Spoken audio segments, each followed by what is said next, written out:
maligo. Ginawa nyo.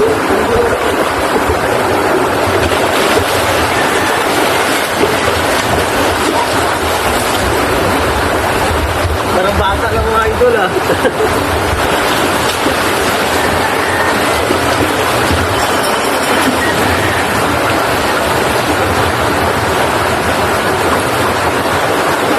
Grabe yung yung lamig ng tubig niya. So galing siya doon sa pinaliguan natin kanina. Tapos dito, sabi ng mga kapitbahay dito, nakatira dito. Ano daw, pinapaliguan daw dito sila naliligo. So, yun.